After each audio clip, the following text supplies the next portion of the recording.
Halo teman-teman semua, kembali lagi dalam video saya. Kali ini saya akan membahas tentang konsep nilai-nilai pribadi. Sebelum itu, perkenalkan, nama saya Sigit Adi Kurniawan, NIM 193020216022, mata kuliah Profesi Bimbingan Konseling, dosen pengampu Herda Fitri BR Ginting MPD, Universitas Palangkaraya, Prodi Bimbingan dan Konseling tahun 2020. Pertama, konsep nilai pribadi.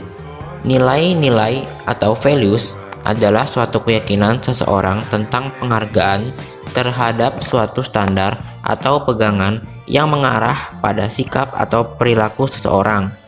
Sistem nilai dalam suatu organisasi adalah tentang nilai-nilai yang dianggap penting dan sering diartikan sebagai perilaku personal.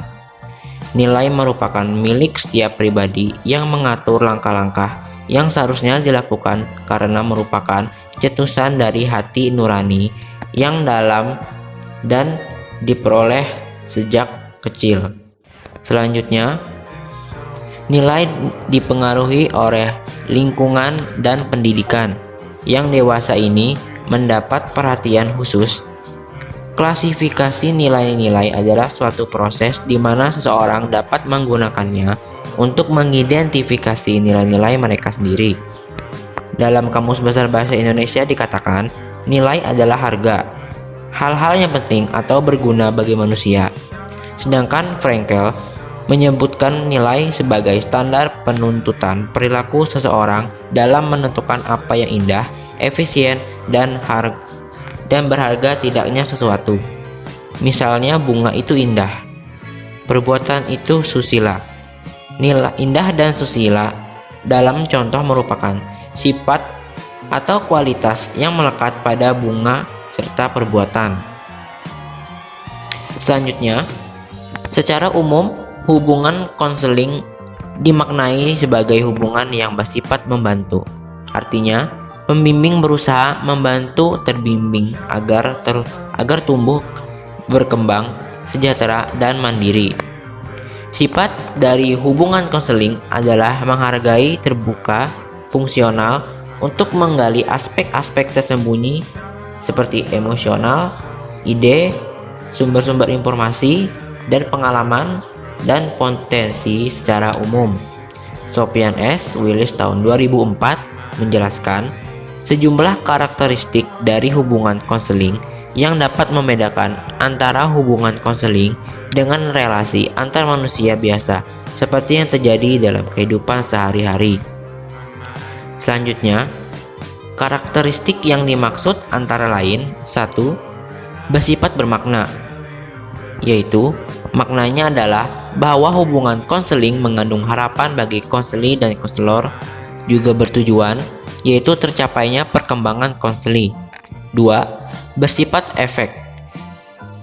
Efek adalah perilaku emosional, sikap, dan kecenderungan yang didorong oleh emosi. Efek hadir dalam hubungan konseli karena adanya keterbukaan diri atau self disclosure. Konseli keterpikatan, keasikan diri atau self-absorbed, dan saling sensitif satu sama lain. 3. Integrasi pribadi. Integritas pribadi menyangkut sikap yang unik dari kedua belah pihak atau disebut konseli dan konselor, yaitu sikap yang menunjukkan ketulusan tanpa kepura-puraan, menampilkan keaslian diri, membuang kesombongan, arogansi, dan kebohongan. Adanya ketulusan, kejujuran, keutuhan, dan keterbukaan. Selanjutnya, 4. Persetujuan bersama. Hubungan konseling terjadi atas persetujuan bersama. Adanya komitmen bersama, bukan sebuah paksaan. 5. Kebutuhan.